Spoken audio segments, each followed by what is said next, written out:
All right, this episode of the Virginia Investor Podcast, we have guest Martine Richardson, powerhouse investor and a friend of mine, someone who I've looked up to for a long time as someone who is influential and has built a really strong portfolio and is willing to share advice and help others do the same. Martine, welcome to the podcast. Thank you for having me on. I love being on this podcast. I love being able to sit down here with you. Stephen, I appreciate what you said about me because I look up to you. You've built this incredible property management business. You're a giver. You got a good heart. You're a hard worker. I really admire everything you're doing. That's too kind, but I think that's why we get along well and respect each other, because you have some great energy and do excellent things for this community. So I'm happy to have you on. I want to learn more about your story. So I've heard about you and know about you and have known you for a number of years now. But I know what you've done at a high level. Basically, I know that you're very successful in what you've done. I know you've had to work for it. I know it hasn't come easy. Nothing's been given to you or anything like that. Like, you've had to figure it out, and you built what you built. And I really respect that. And I think you can always tell when someone kind of deserves that attention, and because, like, anyone that I know in our community that knows you feels the same way about you. You light up the room that you walk in. People are always asking you questions or kind of referring you and things like that. And that tells me that you treat people well. You carry yourself in a way that, like, you want to give back based on everything that you've accomplished. And not many people, we're fortunate in our network that a lot of people do that, but I think outside of our network, it may not be that common. But I'm really interested in learning, like, how did all that start? So take me back to the early days before real estate. Who was Martine? What was it like growing up? And then kind of what led you into real estate? I love it. So the early days, I guess we're going all the way back to childhood if we're talking about growing up. So we didn't really have much financially. Like, we lived on Section 8. My mom had a lot of time, but she didn't have a lot of money. I'm actually about to tell you part of my story that I usually don't tell. But, like, my dad was in and out, not, like, there all the time, that type of stuff. But what I did have was a lot of love, a lot of support. My mom poured into us. When I say us, I have a younger brother. And she made us believe that we could do anything we put our minds to. So every day we'd go to school, my mom would always say, "You're going to make those A's today?" And I'm like, yeah. So, like, my mom believed I was smart, right? Awesome. So I believed I was smart, right? I mean, because if there were other people in our neighborhood, the moms didn't believe that. Like, they weren't saying those positive, uplifting things to the kids. And it showed in, like, their behavior and how they performed at school and things like that. And my mom just held us to a high standard, right? And it just made it so that when I went to school, of course I'm going to make A's. I'm smart. My mom told me I was smart, right? So I think her and then, like, my grandma, they instilled in me that I should always put my name on whatever I'm doing. So that makes me want to do my best, right? So when I used to go out and do things, I would always make sure that I could put Martine's name on this, because I wasn't going to put Martine's name on crap work. That's awesome. That's great. And it just made it so that that's how I carried myself throughout life, right? So I remember early on, and my dad used to tell me that, you know, you're wise beyond your years. You think about stuff other kids don't think about. And I'm like, well, I don't know. Maybe other kids aren't in the same situation I'm in, and I want something better for my kids. So I used to always think about how I could have time freedom and money freedom. That's awesome. Because I wanted to, I'll end it on this, but I wanted to have the freedom of time like my mom had. She was there. Like, she wasn't abandoning us, you know? But she didn't really have a lot of money. And I just wanted to be able to move in a different way where I could, you know, do things for my family and my daughter now that my mom couldn't necessarily do for me. That's interesting. What age do you think you were when you started thinking about money and time freedom? I was really young. I probably was like 8. Really? Yeah. That's insane to be having that thought that early. I think because I had a lot of responsibility too. Right. Like, in our house, my brother's 6 years younger than me. And in our house, it was kind of like I was his second mom. Mm-hmm. Like, if I went somewhere, he had to come. I had to always look out for him. Right. I had to make sure nobody messed with him. Right. So, and I think he looks up to me like that now. Like, we're brother and sister, Right. but he was like, you looked out for me. Like, I respect That's you. awesome. So, yeah, I think I had a lot of responsibilities as a kid. And it just made me think about things that I think the other kids weren't thinking about. Did you put that mindset to work to make money at a young age, or was it more focused on getting really good grades so you could do better in life later on? Oh no, I focused on money too. It Yeah. was grades Yeah, and yeah. money. So Like lemonade stand type stuff? you're bringing stuff out of me I don't usually talk about. I like this. Awesome. So like, we were low income. We got food stamps, right? So I had this idea, if I could just buy stuff like with our food stamps, I could sell it for money. So I would like go buy, chips and snacks and candy, and I would The sell attractive it. stuff, yeah. I would sell it. I would be making a killing. At least I felt like I was making a killing. But I used to think about this a lot. So like, my first job, and I don't know if this is against child labor laws or not, but I got my first job when I was 13, Mm-hmm. and I worked at the Boys and Girls Club. I was a smart leader. I don't even remember how much I made per hour, but I was making money. That's what mattered. Right. I was making money, and ever since then, I've always been doing something to make some money. So I assume graduated high school and then went to college or not? Yeah, I did. Went to college. So, What college you go to? JMU. I went Awesome. to James Madison University. Thankfully, I went to Huguenot High School for people Okay. that are in Richmond, that know about that high school. But we had people that were from JMU, and they were recruiting students from different inner city schools. So, and particularly they were recruiting the smart kids. Like, I'm just going to be honest with you. Right. They were recruiting the smart kids. Right. So, because I held myself up to that standard that I want to, make A's and be smart, I was fourth in my class in high school. I was one of the people that they were, trying to recruit to come to JMU. So, That's I went awesome. to JMU. That's incredible. Man, that really says a lot about your mother and parenting in general, right? Because you have, now I'm not speaking for everyone because people have some crazy situations and stuff going on, but like, I would say generally speaking, you as a parent can make the decision of like what route you want to take your kid, right? Right. Like, your mom made the decision that I'm going to uplift Martine as much as I possibly can at all costs, and help her understand that she is smart and that she is beautiful and that she is all these positive things, right? So that's going to instill that in her head versus, well, she had a hard life. And so why should Martine be any different? Right. You know what I mean? And so like, my father's very positive, right? I and know. So at an early age, it was a lot of positivity and stuff like that, regardless of what we were going through as a family. Right. And I think that's something that parents with young kids can take with them and should take with them, is like, regardless of your current situation, you can at least try or attempt, and again, I'm not speaking for everyone, but like to shield your kid from that and change their mindset on things. Yeah, because, I love talking about mindset and belief. So just to add to your point, your reality starts with whatever beliefs you have, right? So if I can instill certain beliefs in me and my child, then that's going to really shape her reality. Like, my daughter is 3 right now, and when we go to school every day, when she goes to school every day, we do our affirmations, like to the point now where she's like, are we gonna do the affirmations? Like, what are you doing? We didn't say any affirmations, and like, I had to prompt her at first on like what to say, but now she knows them. That's awesome. So it's amazing, and I can tell that it really shapes how she looks at things. Right. Does she own any houses right now? She does.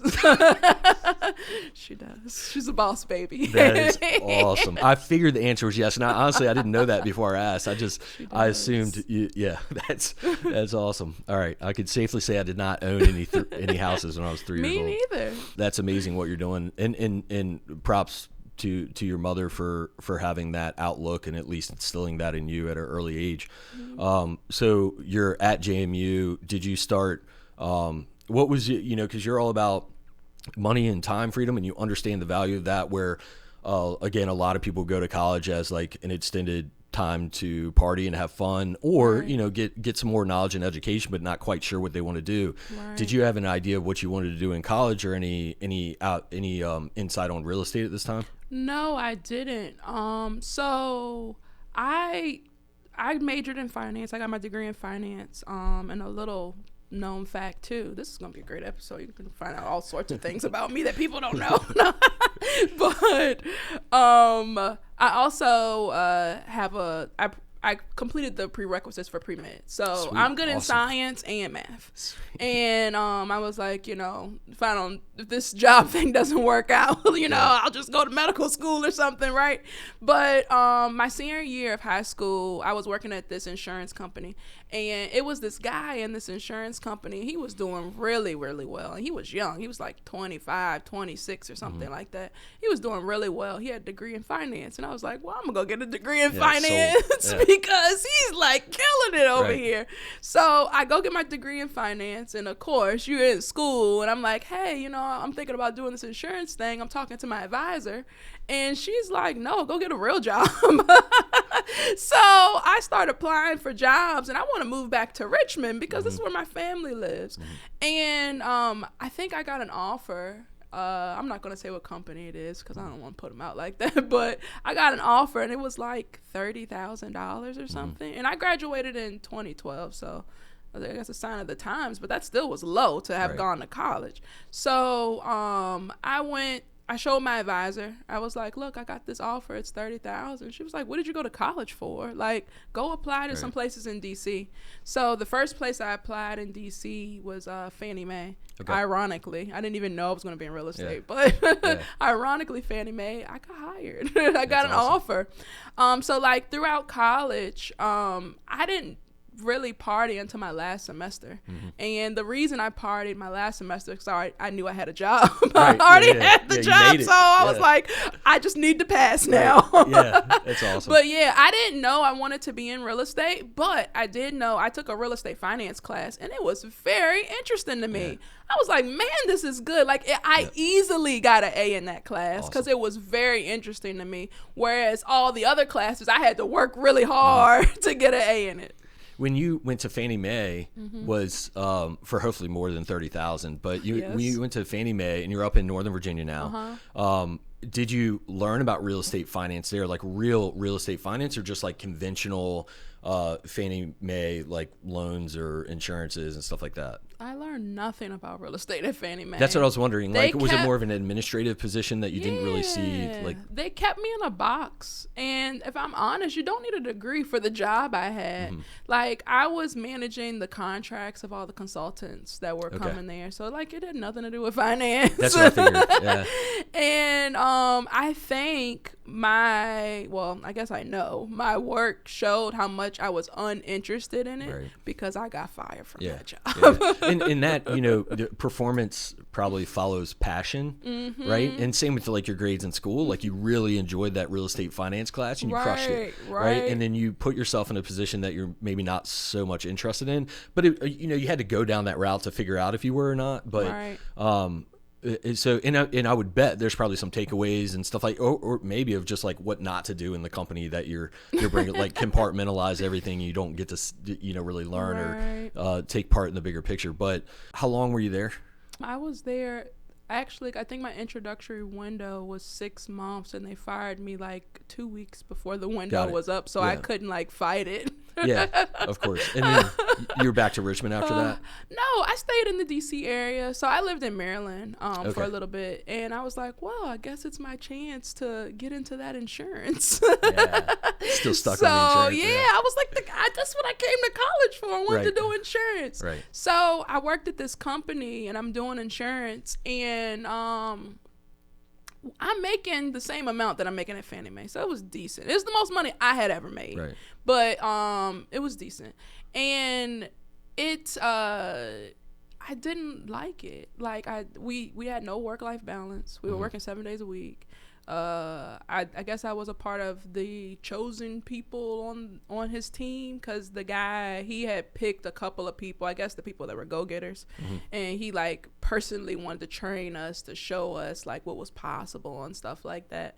But I didn't like it, and I thought it was because I just didn't like the work-life balance, but I really just don't enjoy the insurance industry. Right. Did you consider going back to med school at any point, or did you roll into something else? I feel like I didn't. I don't know why I didn't, but I didn't. Yeah. I didn't consider med school. What happened after that? So I started working with insurance. Then I worked for another insurance company. And then I think that's when my dad told me, because this entrepreneur spirit I have, I got this from my dad. He's very like me. The only difference is I am consistent and patient enough to see things through. Right. So anyway, he was like, you should get into real estate. And this is like when I have nothing. Right. I have nothing. No money, no experience. I know no one doing this. And he's like, you should get into real estate. And I knew he meant investing. I knew he wasn't talking about being an agent. And I'm like, how am I going to do that? I don't have any money. And he's like, you're smart. You'll figure it out. Yeah, that's great advice. He was right. I was smart. I figured it out. Yeah, he was right. But that's what he gave me. So I had got started in real estate with wholesaling. I had read this book by Sean Terry. It was called How to Quit Your Job in 19 Weeks. Very specific. Yeah. But How to Quit Your Job in 19 Weeks. And he talked about wholesaling. That was my first time ever hearing about wholesaling. I was like, wait a second. You can get something under contract. You can sell the contract to the person with the money? What? Yeah. And I was like, okay, let me see how this can go. But if I'm honest with you, it took forever for real estate to start working for me. So I had to pick up another job because like at this point financially, I wasn't doing that great.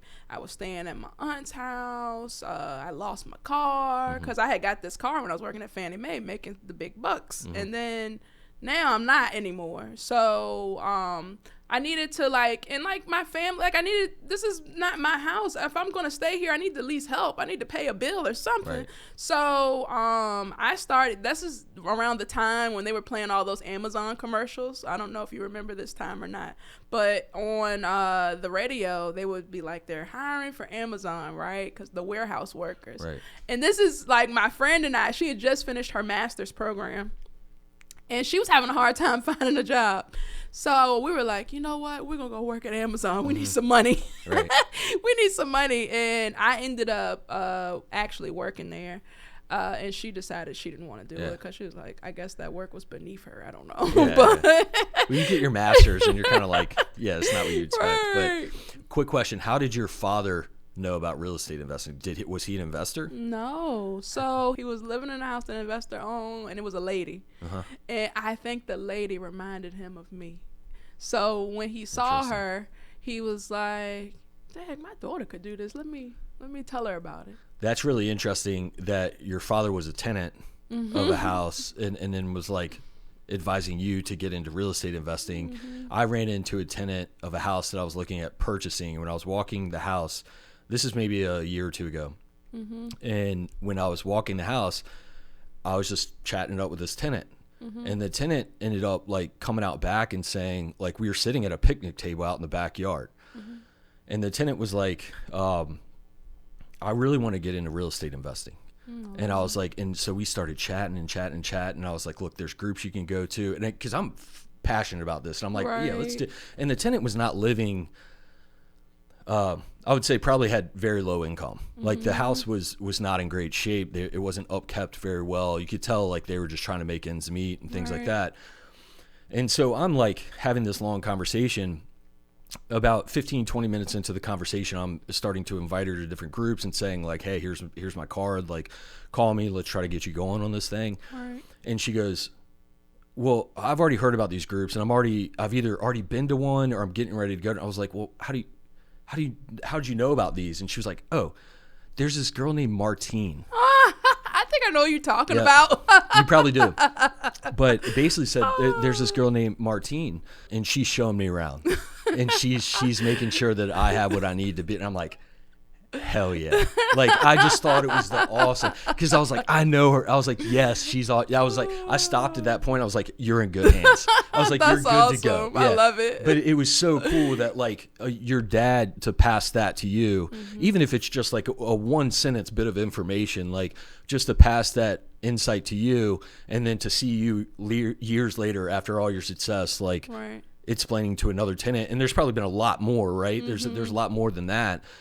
But I witnessed that firsthand out of the blue at a picnic table at a tenant's backyard at a house I was looking at buying, that awesome. you are spreading the word to other people like that. And I wanted to be sure to call that out, because I thought that was awesome. That's awesome. I want to just say one thing on that. So, like, remember you said my dad just gave me an idea, right? Because, like, for him, it was just an idea as well. But, like, I kind of took it to heart. Like, right. I think I can make this thing work. I think I can make this Was thing it work. making your dad proud?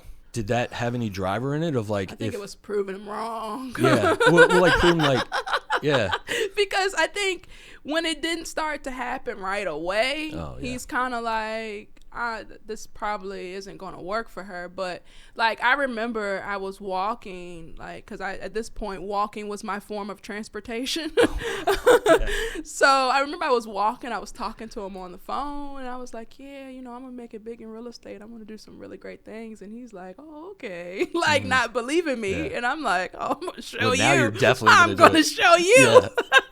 Yeah, well, sometimes you need a little bit of that, right. A little bit of fuel, because everyone's just like, hey, it's okay, you tried really hard. Like, you need people in your life to be like, yo, maybe you can't do this. I think I knew I was really passionate about this when this was like back when I was first started, that I had a deal where the lady, the seller, she had filed bankrupt. Like, she had filed for bankruptcy like way before we got the property under contract.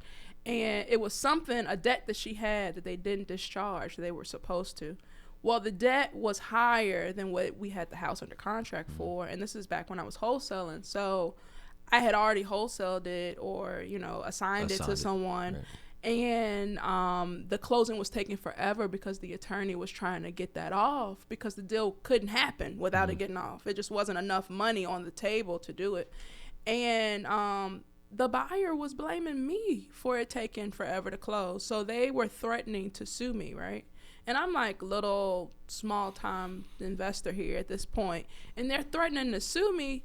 And like, I'm crushed. Like, I'm over here like, oh my God, sue me. I don't have anything to take. Right. Like, so I told my mom, I was like, I have this deal, it's taking forever to close, and they're threatening to sue me for it. And like, I don't really have anything. I'm like, I'm scared at this point. And she was like, well, and this is her going into protective mommy mode. She's like, well, if, once you finish whatever you got going on now, maybe you should just go back and get a job. And I snapped. I was like, go back and get a job? How hard I've worked to try to make this happen for me and our family? Go get a job? And then, like, she was like, oh, well, keep at it then. And that's how I knew I was, like, really passionate about what I was doing, because anytime I was faced with any adversity, I'm like, quit? Yeah. What? Yeah, that's awesome. Not doing that. Right. Okay, so now you're wholesaling. Because I assume, like, your dad planted that seed, you started doing some research, you found that wholesaling is likely like the easiest gateway into real estate, especially with no capital, stuff like that. How were you getting started? Because without capital, you don't have a big marketing budget and things. Was it driving for dollars type deal or walking for dollars? Was it like, how were you trying to find these deals to wholesale? Right. I remember when I first lost my car, my best friend's mom let me use one of her spare cars for the weekend. So I was like, oh, I gotta make whatever I can make happen this weekend, right? So I remember going to an auction. In that book, it talked about getting a mentor, and like, I'm trying to build the courage to try to talk to somebody here, to see if they'd help me out. Well, I asked one guy there, and he said, no, I don't do that because people waste my time, but I have a deal. I want you to come to my office to see it. So I go to his office to see the deal, and I literally this is the deal. I say, I don't care about this deal. I need some help. Will you be my mentor? And he was like, oh, okay. Well, you seem a little serious, but I need you to get 100 houses that are vacant, and then I'll take you seriously. So I leave. This is a Friday because I had one weekend. Friday, Saturday, Sunday, I got to take the car back. Yeah. So I leave. I start driving for dollars to find vacant properties. And then I'd say probably the next day around noon, I was like, okay, I got the 100 houses. What you want me to do next? And he's like, oh, you're serious? That's awesome. Yeah. I said, yeah, I need some help. Help me. So I started with driving for dollars, but I wasn't really having too much success in that. And that's when I started, I was like, I need to get a job. So I started working at Amazon. I was like, I'll just do real estate in the evening. What I found the most success in when I first started was Richmond. They probably still have this. I don't market anymore. I do referral-based stuff now. But they have a vacant property list. And basically that vacant property list, they were about to demo a lot of those houses. And I had gotten to a point where now I had a little bit of money because I got a job. And every time I would get paid, I would just market as much as I could afford. And even sometimes more than I could afford, if I'm honest with you. And I just kept mailing the same list. Yeah. I would mail them. I just keep mailing the same list. And I eventually got 5 deals under contract by doing that over and over and over again. What kind of scale did your wholesaling ended up catching fire before you might have started realizing like the buy and hold game or your next progression? So if I'm honest with everybody that is watching or listening to this, I got into rental property investing on accident. Okay. I knew I wanted time and money freedom, but I didn't know what that looked like. So I used to listen to podcasts a lot. So if you guys are listening to this, you're doing yourself a good service here. But one of the podcasts told me that I should go into the house and I should ask people, do you want a cash offer or would you take payments? And, mostly everybody said they wanted a cash offer. Right. So I got one guy and he said, I'll take payments. And in my head, I was like, you'll take payments? Nobody takes the payments, right? What are you doing? Right. So I was like, I kept my cool, couldn't blow my cool in there. I kept my cool and I'm like, I'm going to see how I'm going to structure the deal and then I'll get back to you. And in my head, I'm like, I got to figure out how to do this. Nobody takes the payments. Right. So I went to a meetup and they showed me how to structure the deal. I went back to the seller. We negotiated a little bit. But anyway, we ended up agreeing. And I put a tenant in that property.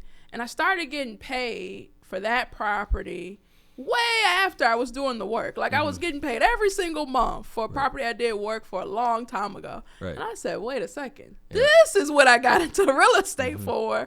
It brought me right back to I wanted time and money freedom. And that's right. What that was given to that is what that was giving me. So then I started, diving in the world of private money and seeing that, if I'm able to get the deals at a deep enough discount, somebody will fund the entire deal for me and even the rehab. And I said, oh man, I've hit the sweet spot. Right. Let me build my portfolio this way. So how deep were you in wholesaling when you had that first rental?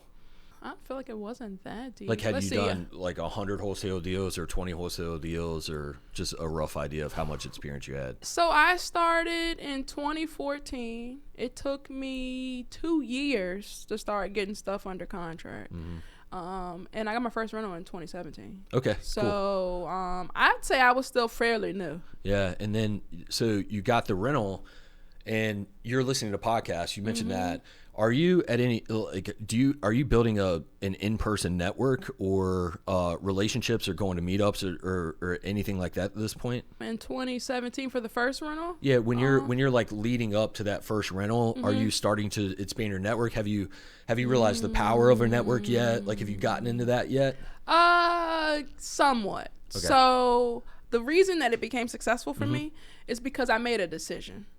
I made a decision that I was going to keep doing the things that I know work, because I'm listening to podcasts. I'm going to keep doing the things that I know work until it starts to work for me.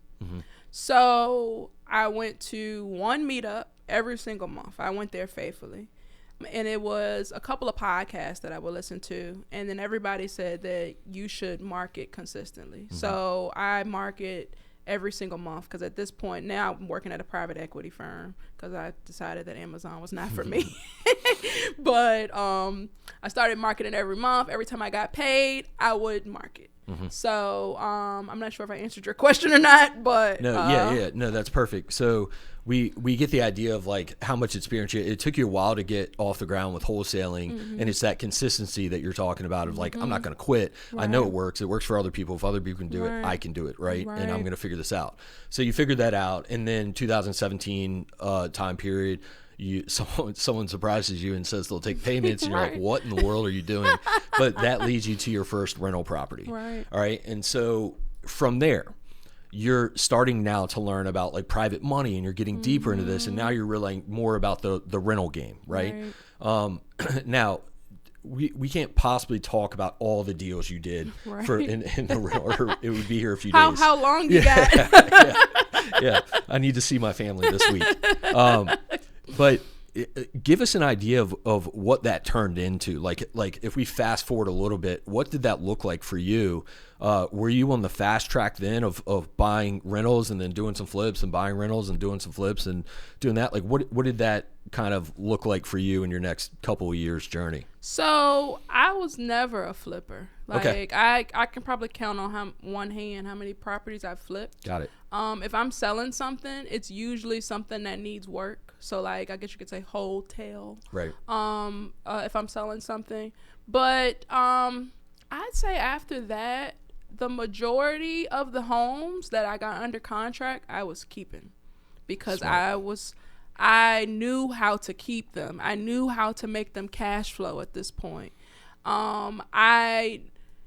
It was a lot of things, like, because for a little bit, it took me a while to figure out the back end financing part of it, because I'm like, well, how am I going to give my private lender their money back? And then, like, I remember working with this one lender, and it was painful. It was terrible. And they were, like, at meetups, advertising what they have and stuff like that. And it was painful. So I was like, I got to figure out a better way to do this. And then I got introduced to somebody else. Awesome. I'm going to give him a shout out, Matt Melvin, because he's the man. Yeah. And he made it so easy to refinance. And I was like, is the process supposed to be this easy? And he's like, yeah. Like, I mean, I have it streamlined. And I was like, really? Because I don't know if you know this, but the people that are in your same area, your industry, they're making this really difficult for people, and it's making them not want to keep the houses. But I'd say from then on, I kept most of the houses. Like, my goal was to keep it, and if I couldn't keep it, like, I would sell it, because like maybe I couldn't figure out the back end financing. But my goal was to keep everything. It pays to have the right people on your team. So as you're doing this, you're meeting people like Matt, and you're like, all right, cool. He's going to stay on my team, you know, for a while, and you'll be developing your team and find better people and be able to do it faster or more effectively or at better cost. How are you finding these deals? So you ended up, I don't know if to date is the right word, because you might have sold some or whatever, but like you were at over 100 properties in your portfolio, right? In your rental portfolio. That's pretty impressive. Like that's incredible. That's awesome. So how were you finding these properties, generally speaking, over the next few years? So I started with marketing. When I first started, mainly my bread and butter was direct mail. And then I started doing cheaper options, because direct mail is expensive. So, because you have to, send so many pieces of mail. So I was doing cold calling. I was doing text blasting, ringless voicemail. You name it. You heard of it, I did it. But I read this book. It was called The 7 Levels of Communication by Michael J. Mayer. If you haven't read that book changed my life. It talked about how to turn relationships into referrals. Awesome. So I remember reading it the first time, and I was like, dang, I want a referral-based business. But I went right back to marketing. And then, like, I remember reading it again. I want a referral-based business. And then, like, I got to a point where I was like, I'm going to figure out how to get a coach, because I want a referral-based business. So I still work with that guy today. Awesome. he's helping my business grow so much. And he just shows me, and he brings to my attention different things that are just like small touches to just stay front of mind to people so they can start sending you the good deals. And what I like about having a referral-based business is that usually when I'm going to go talk to a seller, they will tell me about all the people that cold called them, all the people that sent them direct mail, and they'll be signing the contract with me. Mm-hmm. So usually I'm coming from a source that they know, like, and trust. Right. So it makes it so that they put that barrier down and they know, like, and trust me too. That's awesome. And having this business, we for the first 5-6 years didn't market or advertise at all. It was just word of mouth referrals, and to me, like, that's the best, most like strongest foundation of a business, to grow a business that way, because you have to maintain that reputation. Right. And if you have that reputation, you have those referrals. One, you can save money on marketing and advertising, but two, it means you're doing something right. And so for you to be able to buy houses in an industry that sometimes gets a bad rap because you're buying them for low cash offers and stuff like that. But for you to be able to do this and still maintain a good reputation and get those referrals means you're doing something right, and you're doing it what would likely be an ethical way of doing it, where you're trying to solve problems and not just trying to load up on Monday. Right. And I think to be honest, it's just back to my upbringing. Mm-hmm. Like, I guess the way we say it is word is bond, mm-hmm. right? Yep. So, and it's just about operating integrity. Right. Whatever you say you're going to do it. Right. So I just wanted to, whatever I would tell a seller, whatever I would tell anyone, I want to make sure that I'm going to do it, because your reputation is everything in this game. You found a coach that worked for you. Mm-hmm. How do you recommend others going about finding a coach and like understanding if that coach is legit or not? Yeah, I think it all comes down to like really kind of following and watching them first. Like seeing, are they a person that's actually doing what they're talking about, mm-hmm. or at least getting results from the people that they're helping, right? Because I know some coaches, like, they used to do it, mm-hmm. and then like now they're like not really too heavy in it, but they're showing you what they used to do. But I'd say just follow them, listen to their podcasts, watch their videos if they have videos out. Try to see the success that they're bringing other people, mm-hmm. that are in their circle. I know, like, for me, because I have at this moment in my business, I have two coaches. I have a coach that helps me on coaching, and I have a coach that helps me on referrals. Mm-hmm. And one thing, that coach that helps me on coaching, he actually helped me make I made money in real estate because of him. Mm-hmm. Like, he was my coach for something else before. Right. But I think what really drew me to him was that I listened to his podcast, and I would just do what he said on the podcast, mm-hmm. and I made money. So it works. Right. Yeah. So because I made money, I was like, wow, this guy knows what he's talking about. So like, he can do no wrong in my book at this point. Yeah. If he says do something, like, go jump, Martine, how high? Right. Yeah. Because I know it's going to work. Yeah, that's awesome. So we'll get into your coaching a little bit later, because you do some coaching, you have a podcast, you're doing all kinds of awesome stuff. Yeah. We'll get into that and make sure that whoever's listening has that information and knows where to go to see that, because I think that's really important. Right. I want to jump into some strategy stuff, like some things that you might tell some people that you're coaching. If someone wants to get into real estate and they have, for whatever reason, 7 days to take action. Ooh, I love this. And they are coming from nothing. Mm-hmm. What do they do? What's your advice to them? My advice. Okay, you got 7 days. Okay, what is our goal here? Because this is how this is gonna drive me. Yeah, so maybe the first step is you would identify what their goal is. Yeah, right. I need to know your goal first. Yeah. So like, but walk us through that, because there's so many people that probably come to you. There's a lot of people that come to me and say, I want to get into real estate investing. Right. And my first question usually is like, well, why? Right. What are your goals? Like, is it just to make all kinds of money? Because that maybe, I don't know. Like, depending on. There's different strategies. If you need money right now, that might be a different conversation. Right. But if you want to build generational wealth or, time freedom, stuff like that, like, okay, yeah, we can work on that. And then what timeline do you have? But for this question, it's really like, let's say they eventually want what most people want, is that time freedom or that financial freedom, and they have nothing now, and they want to get started, and they need to get started soon. And you just say the next 7 days, this is what you need to do. If we're in a time crunch like this, it's going to be a little bit different than what I tell my coaching students, because I'm looking to get them their first property in 90 days. Awesome, so that's good. Yeah. 7 days, we need to do something different. What do they do? What do they do in the first 7 days to get that property in the first 90 days? Okay, well, that's good. Okay, all right. So the first thing I will tell you to do is identify your goal.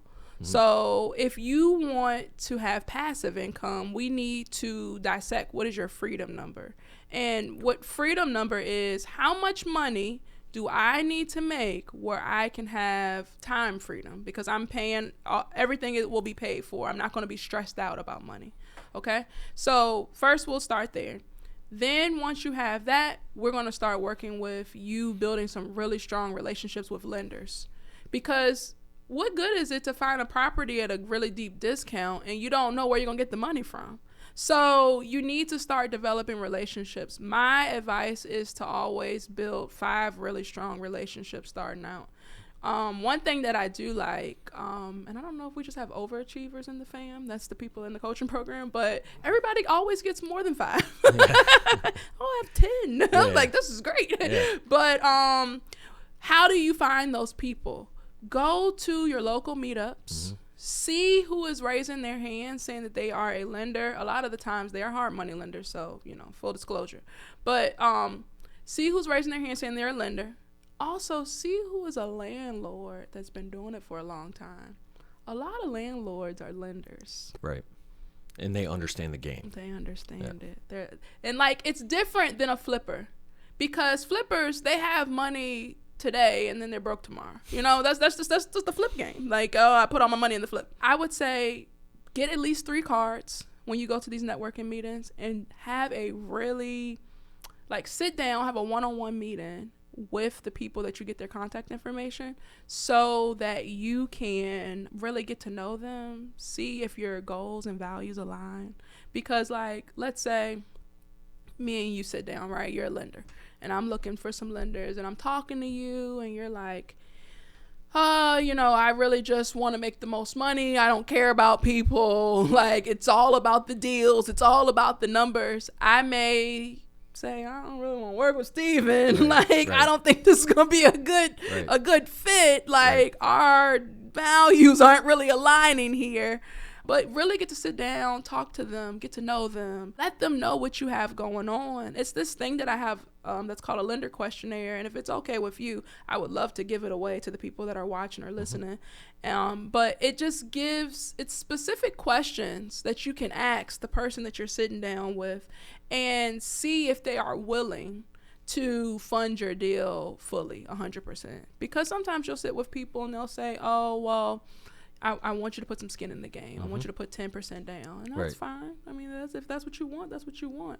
But there are a lot of people that are willing. Right. And then one other point I want to point out is that if, let's say you're sitting with somebody and they're like, oh, I want you to put 20% down. Maybe you should go to the bank because that's what the bank requires. Yeah. There's nothing special about that. Yeah. There's nothing special about that. The bank's going to have a better rate. Right. But yeah, I would say, ask specific questions to see if your goals align, so that you can get done what you want to get done, and then they can get done what they need to get done. And I mean, I think that's 7 days worth of work, to be honest with you. I will usually tell people, establish their goal first, and then build relationships is the first step out of anything. And a lot of times when you get the high schoolers or you get the college people that haven't graduated yet but want to get into real estate, they're like, man, well, I still got 2 years left. I need to get going. I'm like, well, start building relationships right now. Right. And when you get out and you're highly networked and you know all these people and they know you're worth their time and stuff like that, that is something that almost anyone can do in every situation now, is figure out their goals and start building relationships, whether they have money, no time, they can at least start focusing on goals and relationships. And just to add one thing to that, see how you can add value to other people. 100%. A lot of people, they want to go to lunch or go to coffee. Let me pick your brain. That's not really frustrating. Nobody's. I'm not like, oh man, I'm picking my brain today. Like, that's not really going to make somebody want to come. So you got to see how you can help this person in whatever they are doing. And then, like, also, sometimes people don't know what they need help with. But if they're, like, a busy investor, and let's say you have a skill, like, oh, you know how to do audio visuals or something like that, and that's something they want to get into, maybe you can help do that for them for 100%. Free and learn. Yep. So, just be creative. Think outside the box. That's such a good point. And there's so many people out there that haven't done anything yet. They're like, well, I have no value I can add. Yes, you do. There's value you can add. And first, if you think that you don't have any value to add, then that goes back to your mother. Like, your mother was telling you at a young age, you're smart, you're all these things, right? Like, start telling yourself that. Stop saying you don't have any value to add, because you're going to start believing that. Anyway, that's a tangent. That is a tangent I will go down for a while. I could talk about that forever, but we'll move on. All right. So speaking of no money, you are big on buying without any money down. What are some ways that, and we don't need to go into all the depths of the details of these methods, but just so people can go kind of be like, oh, that sounds interesting, let me go research more. What are some ways that people can do that? So the best way I like doing it is buying a property at a deep enough discount that I am going to be all in at 70% of what it's going to be worth fixed up. So I'll give you some numbers, some easy numbers. So let's say a house is worth $100,000. It needs 20 in work. I don't know any houses that only need 20, but let's just say it only needs let's just say it only needs 20 in work. So that means that your top offer on that house can be $50,000. Now, I don't usually offer the top offer because I'd like to make some money. Like, I'd like to build some reserves in the deal. So if my top offer is 50, maybe my first offer to the seller might be 20, 25, something like that, so I could build some money into the deal. And then borrowing that money from a private lender that we just talked about, you establish that relationship with them, borrowing that money, the 70% that you need to do the deal, buy it, fix it up, put a tenant in there, and then refinancing it so that the lender can get their money back plus their interest. So that's probably my favorite way to do it. But there are other ways that I've done. You can, one thing that is, I guess you can say really helpful to buy things no money down is you can buy a property subject to the existing mortgage, right? And sometimes they might be behind, maybe they need some moving expenses, but you can get that money from the moving expenses elsewhere. One way I like to get the money for that is giving someone an option to purchase the house sometime in the future. Interesting. Yep. That costs money to be able to get that option, but it's a non-refundable option deposit, and you can use that money to pay whatever they owe, closing costs, whatever, so that you can get into the house with no money down. Right. But I'll just stick to those two for now. Yeah, and those are great starting points. Starting point. And eventually, every now and then you get lucky with like a seller finance deal. Well, they'll finance it with no money down or something like that as well. But those are great lead into, if someone's listening and wants to learn more about buying with no money down, they can go do research on subject to deals, seller financing deals, and the Burr method. That's awesome. Or they can hit you up and you can help them out. Yeah. So when a deal gets in front of you in your inbox or on your desk or whatever phrase you want to use, is there a quick like down and dirty analysis that you do to try to understand if that's a deal that you should spend more time on? If I'm seeing something come in my inbox, unless it's from someone that like I really trust and respect, a lot of the times they just sit unopened. But for the people that are like, referring me and things like that, I'll check it out. If it already has like a price associated with it, I'll see if it fits within my parameters. So like, for instance, I've noticed in the Richmond area that if a house, if the ARV, so the after repair value, if it's around it could be a little bit higher, but $300K and lower, usually that'll make a good rental in this market because our rents are kind of high. I mean, it is what it is. Even with the higher interest rates, it usually works. So I kind of start there. And then once I look to see what that number is, if I know, okay, well, I can make this work, then I'll probably look into it a little bit further. But if I'm like, I don't think I see this happening. But if I know someone in my network that I could probably make it work with, then I'll consider that too. Yeah. I've actually tended to avoid the big wholesaler emails because, if you're getting those, it went out to 50,000 other people too. But if you have that network like you've built where like your closer network hits you up and puts something in front of you, like that's probably where you're gonna spend some time my favorite deals are the ones where they just give me the address and the person's name and phone number and I just go and talk to them and we come to an agreement. Like that's my favorite. So when you're in front of that seller, how does that conversation start? What does that look like? So usually when I'm talking to them, I want to ask open-ended questions, right? I want to ask them things like, okay, so, tell me about what's going on here. And then that allows them to say, oh, well, we're looking to buy another property. We can't afford to clean this place out and this place is too small, whatever they want to say, right? And you can use the FROG acronym, Google what that means because I don't remember, but I just know it's great for us building rapport. But I try to ask questions, and sometimes they might come off as me being a little bit nosy, but I ask questions and give them the expectation that I'm asking you these questions because I'm trying to figure out a solution for you. Right. So like when I say being nosy, so like how much do you owe on this house? Are you behind? Why do you even want to sell this place? Like I try to ask things like that because that's going to help me come up with a better solution for you, tailored to what you actually need.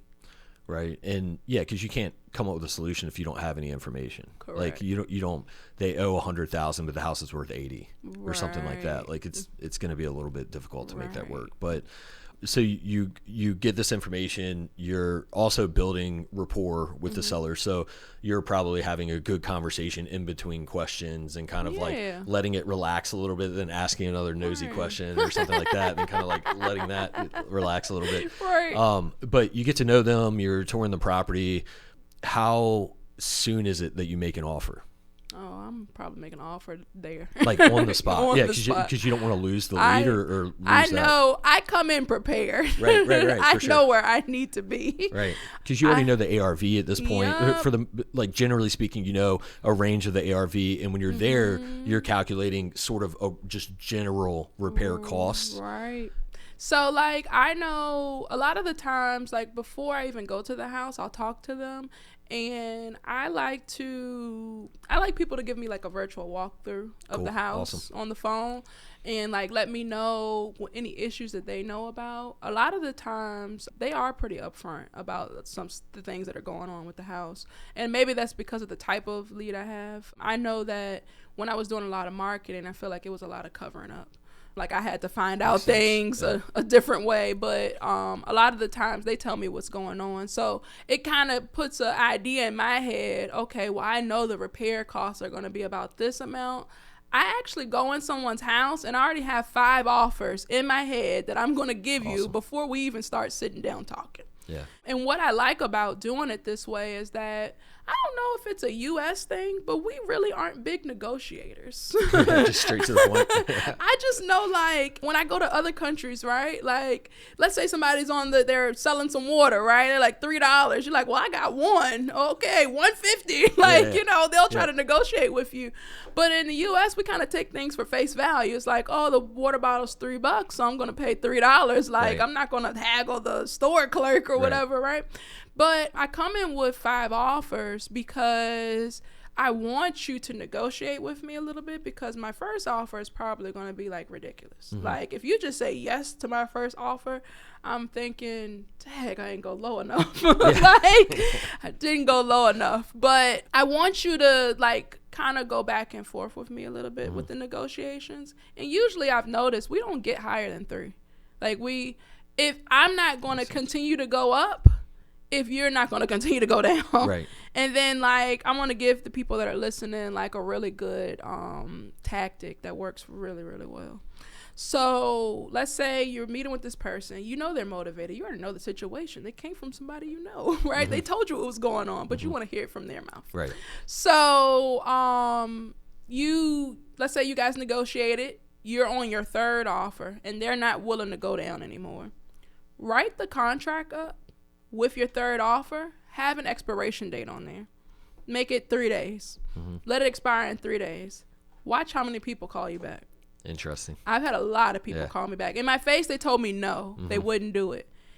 They don't always say yes when they call me back, but they'll say, well, could you do? And they would have gone down a little bit. So that tactic has worked really well for me. Is that because they see the money is real and it's right in front of them? Yep. Like all they have to do is sign. Right. It's something about seeing it on paper. Like, oh, this is real now. Before we were just talking, but they're like, oh, she's serious. Right. Yeah, it's something about seeing it.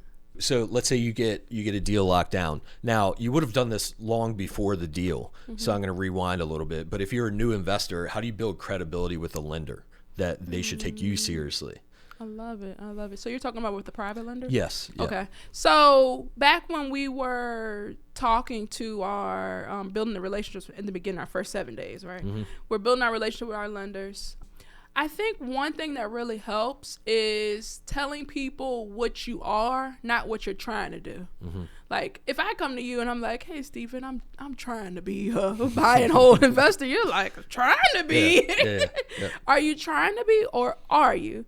And then you have to let people know that you know what you're doing. And if you are like, okay, I'm new, I really don't know what I'm doing, you need somebody that knows what they're doing in your corner, so that you have a resource that you can continuously go back to. But I think as long as you show, like, you know what you're talking about, like, you're not, making up things when you're talking to people, and you aren't trying to be an investor. I actually got that from your father, by the way. I was gonna say, it sounds like him. Yeah. I said something, I'm trying to do this. He was like, Don't say try. No, you're trying to do it. I was like, you're right, I'm doing. I'm doing. So, I think you should, just tell people who you are. I'm a buy and hold investor, not I'm trying to be an investor. Yeah. No, that's good. And there's been several situations that I put myself in, inside and outside of real estate, where I probably shouldn't have been in that room per se, or in front of that person, and told them I wanted to do something. Like, this was my goal. And there's been a few situations where I've been like laughed out of the room or just not taken seriously. But then I show up the next day and they're like, okay, this guy, he's actually serious. Like, he passed the first test, right? But I think there's a lot of people that would just be like, well, crap, like that didn't work or something. But I just kept showing up, and then they start taking you seriously. And then I learned, I think, as I matured, like, how do you let them take you seriously from day one? And it's just being put together. Like there's a difference between having too much confidence when you don't know anything and you haven't done anything. You can't walk in and be like, I'm going to, do all this, and this is who I am. Like, people aren't going to like that either. So you have to have some level of like humility. And then you also have some level of confidence. And there's a good balance of saying, hey, I haven't done this yet, but here's my plan. And this is why I believe it'll work. And this is what I've done in the past to show I can follow through on things that are hard and things that I've had to figure out and I've had to learn. And I hope you can work with me. And by the way, here's all the other people that I know that are also working with me and in my corner and things like that. Okay. So you have you have the deal under contract, you have the lender lined up. When you're doing diligence, is there anything that you're going to walk away from that you might see at this rental property where you're like, I'm just not touching that? It's got to be really bad for me to leave. Right, because you've already worked it in the cost, right? You probably already have some. But is there anything where you're just like, no, or maybe that you would advise a newer investor to stay away from? I mean, foundation issues can really break your budget. But, I mean, if I'm honest, I don't walk away from them. We had a house that we lifted up and redid the foundation. To be honest, I think we should have knocked it down. But we lifted the house up, redid the foundation. But anyway. That's insane. Did that project go well? Yeah. It's, I mean, I stay the course. But I don't know. I think I'm the type of person, I say I'm going to do something, I'm going to do it. So if I say I'm going to buy your house, I'm going to buy it. Right. I'm not trying to find ways to walk away. Yeah. So if it's something I missed, I mean, I do have an inspection window in there. But like, for instance, I had a house that the day before closing, someone stole the HVAC unit. Right. So I called up the seller and I'm like, we're going to have to come down on the price because I gotta buy a new HVAC unit. It's gone. So I'll do something like that, but I won't necessarily say, no, I'm not doing this deal. There's also, I think earlier on I had the mindset of if I found something that was like $5,000 more than I expected, I was like, man, $5,000. Like I got to make this right. Right. Like, who cares? The asset's worth $200,000 or whatever it is. Like, and you're not going to know about that $5,000 a year from now, or even maybe even after the refi, you can make up like. And so there, and I think I really learned that when there was an investor, a successful investor. I was walking down the street with him. There were some properties on both ends that we were kind of looking at. And he pointed at a house and said, you know, one of my first deals, one of the first leads that I almost had was that house right there. And he pointed to it. And I looked up and you know, it would have been a beautiful rental. It was in a great area. And he said, I didn't buy that house because it was $3,000 more than I wanted to pay for it. It has since appreciated like $150,000 in the past, you know, 20, whatever, how many, 15 years or whatever. And he was just like, I can't believe, like, lesson learned, never let $3,000 stand in the way of you getting that deal. And so there has to be some level of, obviously, discipline to stick to know what your budget and what your numbers are, know when to say no. But there's also, at least for me, I'm not a very analytical person. If I'm close and within my range, like, I'm just going to roll with it. Right. Well, I guess I answered your question from the perspective I already have it under contract, right? So I've already agreed on the numbers. And for sure. I and think you're going to keep moving. I think that's probably a similar lesson that I've learned because I'm a stick to my guns type person in terms of how much I'm going to offer. And if it isn't within that range, I will walk away. Right. So I don't know. I haven't regretted any of those though. Yeah, no. And there's also like, I don't know if I should say this, but there's like a gut instinct to some deals too, where you're like, this is a deal I really want. It's still got to work by the numbers. Right. But there's also other deals that may come close to working by the numbers and you're like, it doesn't feel right. Right. You know, where I backed out of. Yeah, I think the beauty of being a buy and hold investor is that the property is going to appreciate. The longer you keep it, the more it's going to go up in value. So you will be able to recapture like any additional costs and things that you've done. But in saying that, I wouldn't say I'm aiming for that, right? I'm not going to say, oh, I'm going to overpay because I'm going to keep it. But just if it's, you know, just a little bit over. And like usually for me, this happens in the renovation. I tend to go over what I think it's going to cost. Yeah. So I've always been able to recapture that if I just keep the property long enough. And you hold as long as it makes sense. Oh my God. Right. Yes, I love and then holding. Are you doing have you ever gotten into like development or anything like that yet? Any desire to do that? Yeah, kind of. So we bought some land recently that we want to build on. We're trying to see exactly what makes sense to build on it because of what the values look like in that area. I've done some additions, and like I said, we have done several houses where we have lifted up. Right. Yeah. And redid the foundation. Right. So I'd say built a new construction house yet? No. But we've done some new construction-ish activities, and we did buy some land to do some new construction on. Awesome. So you're still crushing it in the investment world. What else are you getting into now? Tell us about your coaching.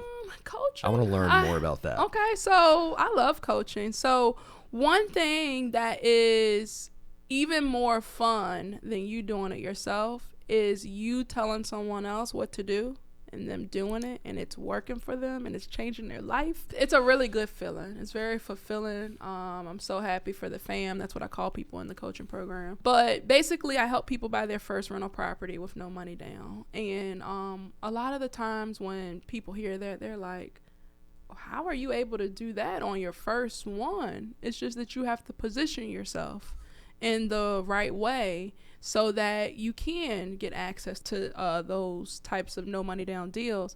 And then also, in addition to that, I really don't advertise this part that much, but we don't market. I teach you how to build a referral-based business.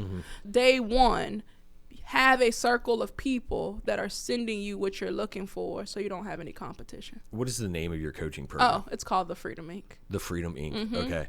And then is it just new investors? Like, who are you looking for to coach? What's the best fit for you? So it's mainly new investors. If you are trying to learn a different way to, buy rental properties, by all means, consider, talking to me about it. But it's mainly new people that are trying to figure it out. Okay. They've been wanting this for a long time, and it hasn't worked out for them yet. And they need someone to help them put the pieces together. That's awesome. Yeah, we need people doing that. Like, I have never been a big person to like go look for coaches. I've always wanted to go build relationships. Right. But in this environment, you likely will not get the full story or the full attention you need just by building relationships. It's possible, but it takes way longer. Right. You got to build that relationship to really tap into that person and get that person to sit down and actually tell you. You can go grab coffee with anyone. Right. You're not going to learn how to build an empire like you built over coffee, over one coffee, right? And that person, you also don't have that relationship with them enough to learn everything that they're doing, every little detail. They're probably not really going to care to like go deep into their secret sauce and share that. Right. And so there are so many people out there that are like, have wanted to invest for 5 years and they still haven't they're showing up to meetups every month and they still haven't got their deal, when if they just signed up with something like you, they probably would be able to get rolling a lot faster. It's definitely true, because not only are you tapping into the information, you're tapping into the access, you're tapping into my relationships. Like, if I see that you have what it takes, then like I'll send you one of my lenders if you're having trouble. Right. Right. So I think all around it's really helpful. And what I've found is that once people complete the first deal with the no money down, that's when that belief kicks in. I mean, that's when it happened for me. Right. Like, I actually 100%. I did the first wholesale deal, right? And I think it was like my first 10K deal. And I was like, oh my God, I'm about to make 10K? Right. Like, this is real. So it's like, let me, hit the gas. You know what I'm saying? So once they see that first deal, I've noticed that like the next one, it comes way faster. Right. It comes because they believe now. Yeah. There's a book like 2X is harder than 10X, and it's like it's the same sort of principle where it was the same for me. Like I was like studying real estate and stuff like that, and then did my first deal ever was like just a burr, right? But we did the burr and we were like, wait, all right, so we're figuring this out. We did it, and then we actually went from the initial close with private money to refinance in I think like 40 days on that first deal, and we had gained like, I think it was like $45,000 of equity in the property, and it was like in some cash and stuff. But I was just like, we used to work a year for that money. Like, what just happened? And so, but it was like you saw the full cycle, and you're like, I get it, I know it, and then it's just repeat. Right. But definitely, like, having your relationships and your network and your just experience and stuff like that in my pocket when I was starting would have been so valuable to have. So that's awesome. Yeah, it helps you shave off some time for sure. For sure. And that's the game, right? Like, time is what we all want the most. And so if you can, it's an investment in that regard. Like, sure, maybe you'll figure it out in the first couple of years or the first year, depending on who you are and what resources you have. But there are so many people caught up in the analysis where if they had a coach just saying like, it's good, do it. Right. Like, this is your next step. Take the next step. Right. Because I don't even say, like, I'm like this, right? So, like, if it's something I want to do, it's new. All I need is one person to agree with me. Sounds dangerous. And I was like, man, this sounds great. I'm about to go do it. Right. But just to, I guess, put some things in perspective. So, like, I had gotten a coach when I was wholesaling, right? And before getting a coach, I was making money before. But before getting a coach, my highest wholesale fee was $10,000. When I got a coach, my highest wholesale fee was $80,000. And it's because I just was around the people that were doing it. I was around the people that were giving me the strategies that could help me elevate to that next level. And I'm thinking, like you said, for your 45, 80,000, how long did it used to take me to make that? A long time. So that's just the power of coaching. It just elevates wherever you are. I'll put you on the spot with this one. Okay. Can you share a success story of one of your students? Yes. I got a really good one. So, I'll leave her name out of it. But I have someone that's in the fam, and I'd say like all of us, we all had trouble with belief, like the mindset piece. It's like we were taught things a certain way, and we just believe that for face value. So if I'm telling you something a different way, then sometimes it takes a little it takes a little while for that to like catch on. But anyway, I remember, and I'm just gonna share like throughout the journey before I get to the success. But I remember like she would get people to refer her deals, right? People were sending her deals, and like there would always be an issue, like a title issue, or I remember she had to call the police to escort her to go look at the house. Like it was always some sort of issue, right? And I was like, man, why is she having like so much trouble with this? Like why is this so hard? Why is it so difficult? So I asked her, I said, do you believe that it's supposed to be hard to find a deal? And she said, yeah, like no hesitation. Yeah, it's hard to find a deal. I said, oh, this is the problem. Yep. This is the problem. I was like, we need to retrain your mind, retrain your thoughts. We need you to create an affirmation that you're going to continue to say until you start believing it. And because she did that, she was able to close on her first deal, first house that she ever was able to keep. She got it with no money down. She got $40,000 back at closing to start rehab. Not only that, she didn't go over budget on her construction. I need her to teach the construction part of the course. Right.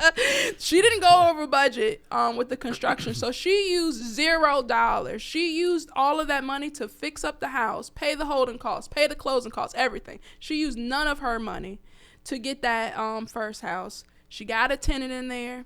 She refinanced the property. The lender got their money back plus interest. And that house cash flows $600 a month for her. And not only that, she took the information that she learned to start teaching people in her circle to lend to her. And now she has access to over $250,000 of private funds to invest in her deals. That's incredible. What was the timeline like? Like she started doing the affirmations. When did she get that first deal? That was kind of quick after that because she had already been working with me for a little bit. I'd say for the complete cycle, it took her a year to close on the first deal, but we had to work through some things. Right. So like in terms of getting that affirmation done and closing, I feel like it was less than 90 days because she had gotten her first property under contract in 90 days. Right. And then it was all of these issues, right? And I'm like, why are all of these issues happening? Yeah. Like, what's going on here? And then I remember we had to retrain our mind, and I'd say it was less than 90 days before that affirmation. I often catch myself saying perception is reality. And that's for our clients. Like if our clients don't hear from us, and we're in the background working our butts off trying to solve problems or work with tenants or fix maintenance issues, like the client's perception is we're not doing anything, right? And so the client needs to hear from us, right? And then there's so many other examples, but perception is reality. Right. And so I think that's also like what we believe becomes reality as well. Right. It's cool that you're doing the coaching thing, and you reminded me in something you said a few minutes ago where I used to be in the personal training world, like in the fitness industry, and just writing up those programs for the clients, whether they were NFL athletes or a 10-year-old kid, and then watching them work through those programs and then get stronger and get faster and get closer, lose weight, get closer to their goals, whatever, was absolutely incredible. There is nothing more fulfilling than learning and then giving back based on what you've learned. So that's cool that you took that route. It feels so good. And like, I didn't mention this on this podcast, but I used to have a meetup group that I hosted. And I started that meetup group in my podcast because that's how I had learned how to do real estate. So that was my way of giving back. I wanted to help as many people on my journey as I could. But I remember when I had that meetup group, a lot of people would come up to me and they'd be like, hey, are you a mentor? Do you coach? Mm-hmm. And I'm like, no, I'm building my portfolio. Right. Like, I don't have time for that right now. Right. So I didn't really, that wasn't my focus. Right. But later on, the guy that helped me get my start at making money in real estate, he created a coaching company for coaches, and he told me, you should consider being a coach. Mm-hmm. And then, like, at that time, I wasn't really interested. I had a lot in my life going on. Like, I was about to have a baby, and like, we were moving to a house. Right. Like, it was doing too much. So, I told him that, no, I'm not interested in that right now, but maybe later on. And then, like, later on, I did come back when I was ready for it. Awesome. I'm glad you did. So tell us about the hashtag Do It movement. Oh, I love it. So it's inspired for you to take action. A lot of people talk. They say, oh, I'm going to do this and I'm going to do that and talk. We don't have time for that. Do it. Do it. If you want results, you got to do it. Yep. So I created the Do It Movement podcast because, I don't know when this is coming out, but we recently had our 100th episode. Sweet. Because I had started it and I stopped during COVID and I brought it back. Yeah, the podcast is tailored towards people that want to get into real estate, and I want you to take action. I want you to take what we're telling you and do it. Yeah, that's great, because a lot of people just don't take that first step. Mm-hmm. You need them to do it. What is next for you? So you're building a portfolio, mm-hmm. you're speaking, you have a podcast, you're coaching. What do you think? Does your focus get split evenly going forward? What do you see in the future of your investments? Like, what are you kind of turning your attention to? So my husband is really interested in doing more in the investing world. Awesome. Like new construction type things. So if we do that, it'll be him. It won't be me. I'm just going to be honest with you. It's going to be him. I really like the coaching. I want to grow the coaching. And also, I do a little bit of lending now, but I really want to get heavy in the lending space. Sweet. That's awesome. Where can people get in touch with you if they want to learn more about your coaching podcast, et cetera? The best way to get in touch with me is probably to go to my website, MartineRichardson.com. It's very easy to remember. But I do want to give your folks something that's listening, if it's okay with you. Go for it. So I talked about that lender questionnaire earlier in this episode. And if you're like, what are these questions? Because I want no money down. If you go to lender.martinerichardson.com, just put in your email. I will email you that lender questionnaire. Awesome. We can put that in show notes too, so people have your information. They have that website address as well. Awesome. Sweet. Any final thoughts? No, I really enjoyed this. You got some good stuff out of me. Like, you're a really good interviewer. I appreciate that. That's awesome. Well, I cannot tell you how excited I am to have you on this podcast. I've always very much looked up to you. I think early on when I got into like the real estate game and networking, like your name was one of the first to pop up, but you certainly were like one of the most energetic in the room, right? And everyone was like, Martine.